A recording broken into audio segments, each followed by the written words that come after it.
നമ്മൾ ഒരിക്കലെങ്കിലും എന്തെങ്കിലും ആഴത്തിൽ വിശ്വസിച്ചിട്ടുണ്ടോ? പക്ഷേ അത് തുറന്നു പറയാൻ ഭയപ്പെട്ടിട്ടുണ്ടോ?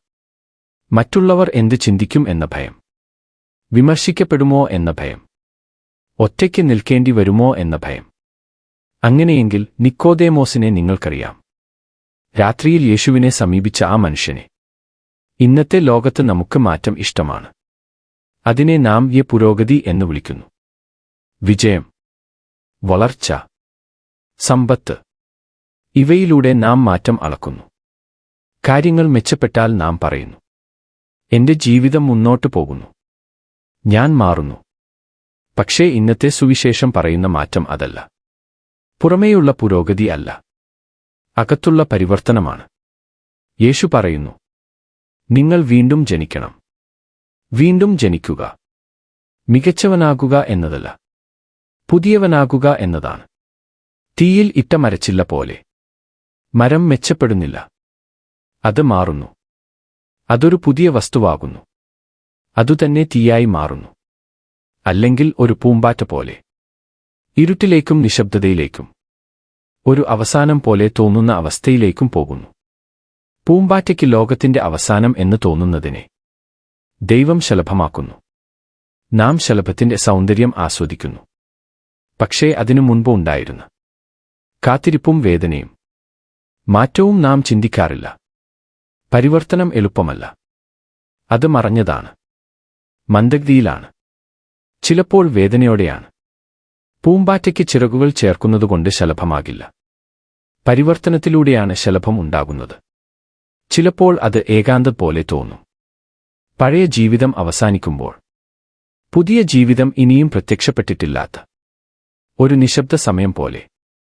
അതുകൊണ്ട് ഇന്നത്തെ ചോദ്യം, നമ്മൾ ജീവിതത്തിൽ പുരോഗതി ആഗ്രഹിക്കുന്നതുപോലെ നമ്മുടെ ആത്മാവിനെക്കുറിച്ച് എന്ത്? പുറമേ മാത്രം മാറുന്നുണ്ടോ?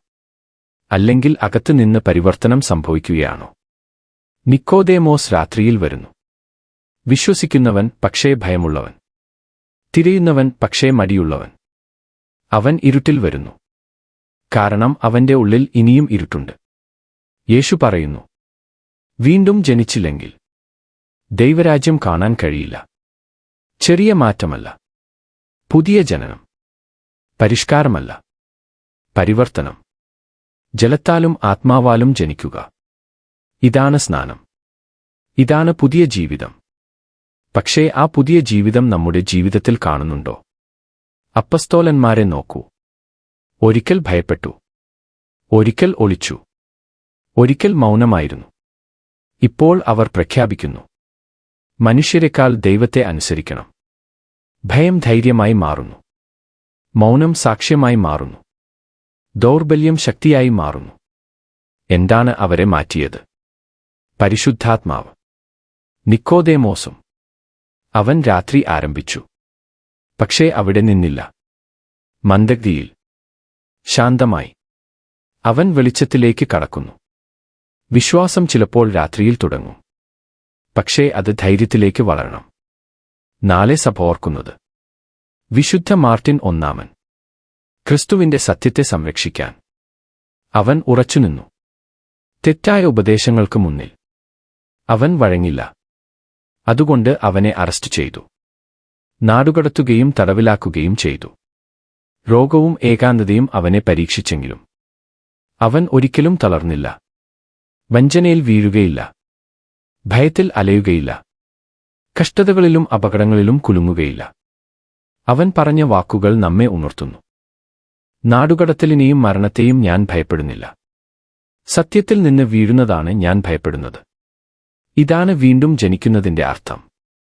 ശാന്തമായി വിശ്വസിക്കുന്നത് മാത്രം അല്ല, ധൈര്യത്തോടെ ജീവിക്കുന്നത്.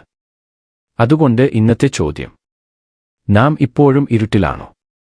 അല്ലെങ്കിൽ വെളിച്ചത്തിൽ നടക്കുകയാണോ? പുറമേയുള്ള പുരോഗതിയിൽ തൃപ്തരാണോ? അല്ലെങ്കിൽ ആത്മാവിൽ യഥാർത്ഥ മാറ്റം സംഭവിച്ചിട്ടുണ്ടോ? യേശു ഇന്ന് നമ്മെ വിളിക്കുന്നു.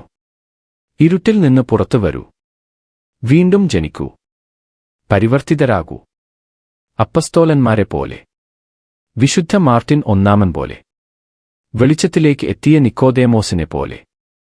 കർത്താവായ യേശുവേ, ഞങ്ങളെ പരിവർത്തനം ചെയ്യണമേ. ഭയത്തിൽ ധൈര്യം തരണമേ. സംശയത്തിൽ വിശ്വാസം തരണമേ. നിന്റെ പരിശുദ്ധാത്മാവാൽ ഞങ്ങളെ നിറക്കണമേ. ഇരുട്ടിൽ അല്ല, പുനരുത്ഥാനത്തിന്റെ വെളിച്ചത്തിൽ ജീവിക്കാൻ. ആമേൻ.